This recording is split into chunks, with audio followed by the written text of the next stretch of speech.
le régime RPT-UNIR vient de démontrer, une fois encore, qu'il est catégoriquement hostile et fermé à toute discussion et à tout débat d'idées. Sa seule méthode reste l'usage de la force brute et primitive pour conserver le pouvoir et s'y maintenir vaille que vaille. C'est contre de telles violences que Freedom Togo MLN s'est construit dans le but d'abattre la dictature de Faure Gnassingbé qu'il s'évertue vainement à cacher dans toutes les instances internationales au travers des discours aussi creux que mensongers. Sachez que Faure Gnassingbé est un véritable prédateur pour son peuple en même temps qu'une honte pour l'Afrique en général et la CEDEAO en particulier. Freedom Togo MLN, Paris, le 29 septembre 2024. À travers cette barbare agression contre une députée de la République, un député sénégalais de la CEDEAO, un ancien député, d'autres personnalités politiques togolaises, des hommes et femmes de presse et des citoyens anonymes, le régime togolais vient une fois encore de démontrer, comme s'il en était encore besoin, que les Togolais sont très loin d'espérer voir le bout du tunnel.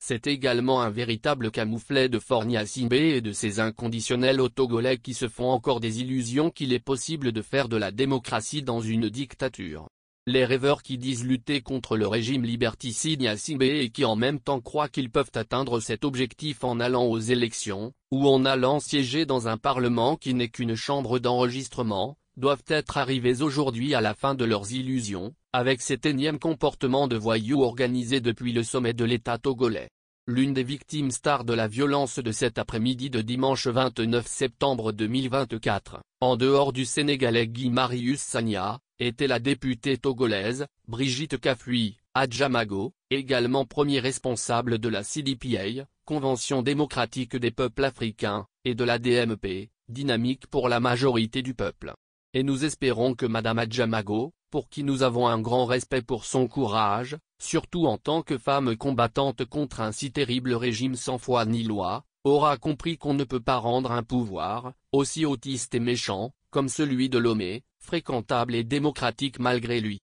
Pour la conservation du pouvoir à tout prix, le régime togolais semble être arrivé à un point où le ridicule et la honte ne tuent plus. Cette sauvage agression sur Madame Brigitte Kafui Adjamago, une députée togolaise, et surtout sur le député sénégalais de l'organisation sous-régionale, Guy Marius Sagna, n'est pas un bon signe de ce que Faure Gnassingbé réserve aux Togolais quant à la suite des événements. La principale victime de l'attaque sauvage du 29 septembre dernier, le Sénégalais Sagna, encore ensanglanté se demandait à juste titre, si les autorités togolaises n'avaient pas eu l'intelligence et la décence pour s'en prendre à lui un étranger et de surcroît député de la CEDEAO, quel est alors le sort quotidien des citoyens togolais? Si M. Guy Marius Sagna savait qu'une dictature sévit au Togo et l'a à plusieurs reprises dénoncé, l'occasion lui a été donnée, ce dernier dimanche du mois de septembre 2024, de vivre et de toucher du doigt ce que les Togolais vivent depuis plus d'un demi-siècle. Tous ces chefs d'État en Afrique de l'Ouest et ailleurs qui jouent à l'hypocrisie en déroulant le tapis rouge à Faure Gnassingbé, doivent avoir compris que le Togo reste un pays à part, sous le joug d'une dictature tribalo-familiale, dont les dirigeants considèrent leurs concitoyens, qui ne regardent pas dans la même direction qu'eux, comme des ennemis à abattre.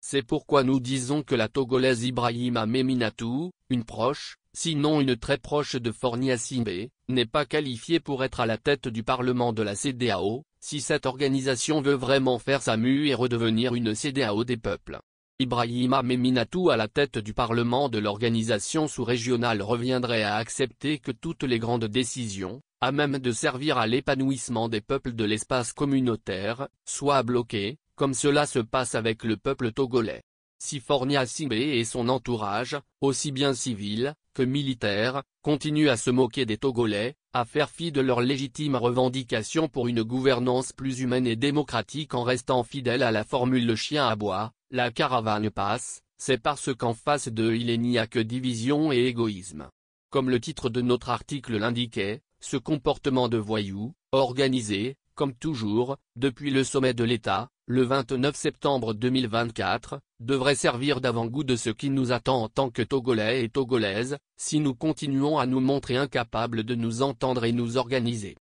Mobilisation citoyenne, résilience et résistance, voilà ce qui ressort respectivement des communiqués de la DMP, Dynamique pour la majorité du peuple, et de l'ENC, Alliance nationale pour le changement, au lendemain de la sauvagerie d'État au siège de la CDPA. Deux intentions louables et pertinentes de la part des deux poids lourds de l'opposition qui actuellement ne se parlent pas. En dehors de l'ANC et de la DMP, les formations politiques ADI, FDR et PNP ont également réagi par des déclarations pour exprimer leur désapprobation après cette gratuite violence de nervis sur de paisibles citoyens à la barbe d'une équipe de la gendarmerie togolaise. À quelque chose malheur est bon, dit-on. Pourquoi une telle occasion ne pourrait pas servir de tremplin pour un nouveau départ, pour un nouveau rapprochement entre partis de l'opposition et organiser le peuple qui n'attend que ça?